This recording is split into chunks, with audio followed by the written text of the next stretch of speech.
quelle est la loi qui leur permet de faire ça? On ne sait pas. On ne sait pas tout ça. Moi, je le dis et je le dis à l'Égyptien, c'est un grand trafic d'enfants. On demande d'ouvrir des enquêtes. C'est tout. On demande l'application de l'article 40 du Code pénal. Ils ont l'obligation par nos dénonciations publiques de les noter et d'ouvrir des enquêtes. Sinon, de m'attaquer en diffamation. Moi, j'assume pleinement et du coup voilà, j'ai déposé plainte en fait contre le préfet de Paris, monsieur Laurent Nunez à l'IGPN, parce qu'il a vraiment exagéré. Il m'a mis en garde à vue illégale le 14 décembre et j'étais aussi malmenée et arrêtée quand on a fait la manifestation devant le palais de justice. Ce n'est pas la première fois que la police nous dérange dans nos manifestations. Tout ça pour nous faire taire, pour ne pas dénoncer les crimes sur les enfants. Et surtout, les victimes témoignent publiquement. Publiquement, on a en ce moment des enfants qui sont torturés. En ce moment, on a vu le film Les Survivantes, etc. Oui, il faut voir combien les survivantes, il y en a des milliers d'enfants en ce moment. En ce moment, et moi j'ai par exemple Noé à La Roche-sur-Yon. Il est torturé dans une famille d'accueil. Moi-même, j'ai fait une vidéo, j'ai pris le risque d'interpeller la police de La Roche-sur-Yon. Ils n'ont rien fait pour le faire sortir de la torture jusqu'à maintenant. Ça voudrait dire qu'ils sont complices? Bien sûr, évidemment. Moi, j'ai déposé plainte contre le préfet pour non-dénonciation de crime. Il est complice. Il est obligé de solliciter le procureur pour ouvrir des enquêtes. Peut-être qu'ils ne sont pas responsables, mais ils sont au moins complices. Ben, ils sont complices, c'est clair.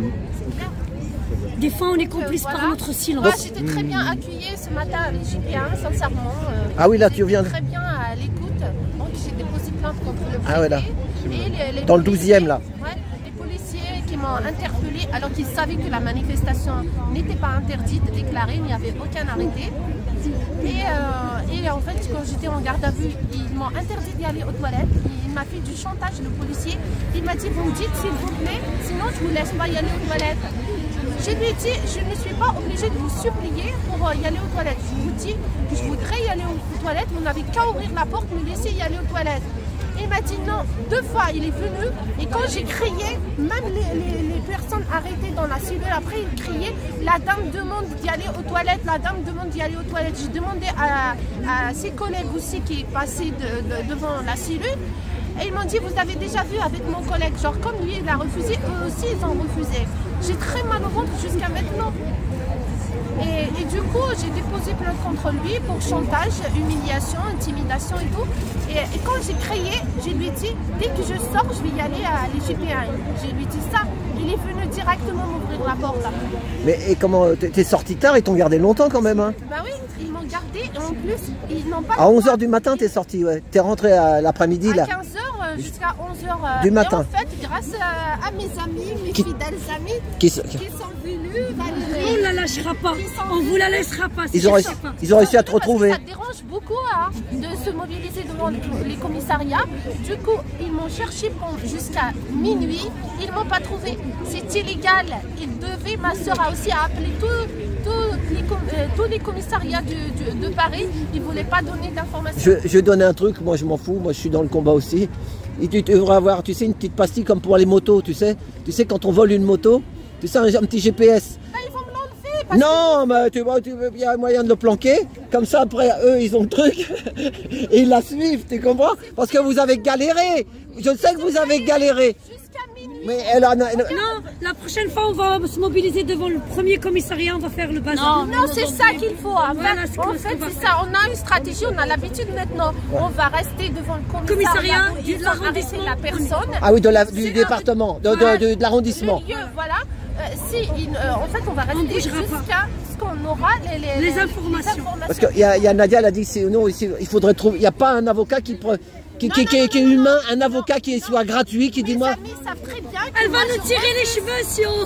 Je refuse catégoriquement. Vous me laissez pourrir. Parce que tu as le droit d'appeler un avocat. Non, je ne sais pas. Ils m'ont proposé, j'ai refusé. Mais c'est à ça qu'ils veulent la police.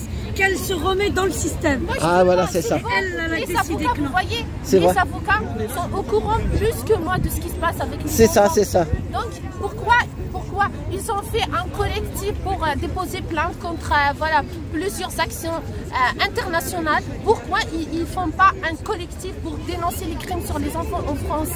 Voilà. Donc, interne, ce qui se passe C'est ça en France, ouais. Oui, aucun avocat, moi je n'ai pas vu. J'ai vu donc Lyon parce qu'ils ont pris son fils. Après, même lui, il s'est retiré parce qu'il a été menacé de lui suspendre son agrément. Moi, à cause de moi. Parce qu'il m'a défendu le 28 juin, la juge Marc Dumont a déposé plainte contre mon avocat pour avoir dit les pseudo-éducateurs. Il a raison, ils n'ont pas fait de formation, ils ne sont pas inscrits sur le registre Adili. Il a dit à l'audience les pseudo-éducateurs, elle a déposé plainte contre lui. Je vais te dire quelque chose qui va vous faire plaisir. Là, tu sais ce que c'est le musée de la Résistance. Pendant la guerre, ils descendaient. On est vraiment cette place-là. Jean Moulin, Général Leclerc, Maréchal Leclerc, il y a le musée là, tu vois. On n'est pas là pour rien. Il y a quand même des bonnes âmes qui sont avec nous. Nous, on n'est pas, ils nous ont pas mis, tu vois, ils nous ont pas mis. Les vivants, ils sont pas là. Peut-être les morts, ils vont vous nous aider. Voilà, là, les morts de la Résistance. Tu sais quoi? Il y a les catacombes ici. Les Français. Non, il y a les catacombes. On est ici, c'est vraiment le coin de la Résistance de la France. En fait, ce qui n'est pas normal, c'est qu'on n'est pas nombreux. On n'est Oui, pas mais parce que non, c'est que les gens ils sont pas réveillés, ils sont endormis. On parle là, ils savent. Tous les parents que j'ai vus sont contre l'éducation sexuelle à l'école.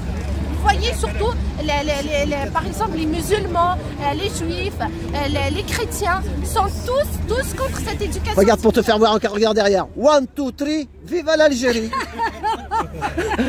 T'as compris? Donc voilà, ils peuvent le dire comme ils veulent. Heureusement qu'elles sont là, ces femmes-là, parce que moi j'ai plein de messages. Elle a bien marché la vidéo, ma femme, pendant 2 jours, elle est dans des témoignages, qu'elle retourne chez elle et tout. Elle est française, elle a le drapeau. Oh, non mais je sais, non mais c'est pas ça. Mais on a des origines. Mais voilà, il faut le dire. Moi je suis fière de mes 2 origines. Ça y est, t'es Voilà, c'est ça. Non mais j'ai trop, tu sais, j'ai beaucoup des messages étrangers, racistes. Ils t'enferment à chaque fois. Non, c'est juste pour me faire taire. C'est ça. Parce qu'ils m'ont épuisé, sincèrement, ils m'ont épuisé. Tu les épuises aussi, à mon avis. C'est elle qui les épuise plutôt. Alors, Voilà, eh ben merci Inda. Pour la première fois, Alors, qu'est-ce qu'ils t'ont fait, dis-moi? une citoyenne française a déposé plainte contre lui. Qu'est-ce qu'ils t'ont fait, dis-moi? J'ai déposé plainte contre le préfet de C'est pas Paris. vrai. Bah oui, il a exagéré. Donc il n'a même pas osé nous faire un arrêté pour nous interdire la manifestation. Ouais, j'ai vu le live. J'ai vu le live. Manifestation non déclarée alors que la manif était déclarée. Ils nous ont interdit de mettre les banderoles, les pancartes et tout. Bah, parce qu'en fait, moi, même si la police me dit que vous n'avez pas le droit de manifester, moi je reste sur place parce que je savais que j'ai le droit de manifester. C'est pour ça qu'ils m'ont mis en garde à vue. Parce que moi, je résiste. Combien de temps de garde à vue? De 15h jusqu'à 11h. T'as mangé le riz? Non, j'ai mangé. En plus, j'ai fait le ramadan. Ah, le riz qui donne là. Ah là là. J'ai fait le ramadan. C'est horreur. J'étais en fait. c'était pas de champignons. J'étais au grave de la faim, vous pouvez dire. Ah ouais. Oui, Ah ouais, c'est mais dégueulasse. en fait, hier, je me suis régalée avec le Les repas pâtes de ma champignons. mère. Ils adorent nous donner ça. Voilà, Les pâtes bon. champignons, Et ben donc madame. maintenant la prochaine, alors c'est quand ta prochaine? Aux personnes qui me disent de retourner en Algérie. Voilà. Je suis franco-algérienne et j'en suis très fière. Et il y a Voilà, le c'est drapeau ça. français. Voilà, Et c'est ça qui est magnifique. C'est ça, c'est ça. Je suis en France, je porte le drapeau français. T'as raison. Les Cholet, les Algériens, danger. Quand t'es sorti de ta garde à vue avec ton drapeau, et tu as pas dit qu'ils l'ont mis par terre quand ils ont... Ah oui, la policière l'a jeté par terre 2 fois. Voilà. Je lui ai dit, madame, ça c'est le drapeau français. Pourquoi, je lui ai dit, pourquoi vous ne respectez même pas le drapeau? Vous êtes policière. Elle l'a jeté une 2e fois. Oh là là, c'est grave, voilà. Elle l'a jeté une 2e fois. Bah merci Inda, merci. Merci Linda. Voilà, Inda. merci. Voilà. Et l'autre, c'est Mademoiselle Zazie, a trop d'amoureux. Attention. Donc, voyez, Voilà. donc soyez À attentifs plus dans pour le les bus et murs de merci vos Inda et enfants, toutes comme ses amies. tout à l'heure, nous l'avons entendu.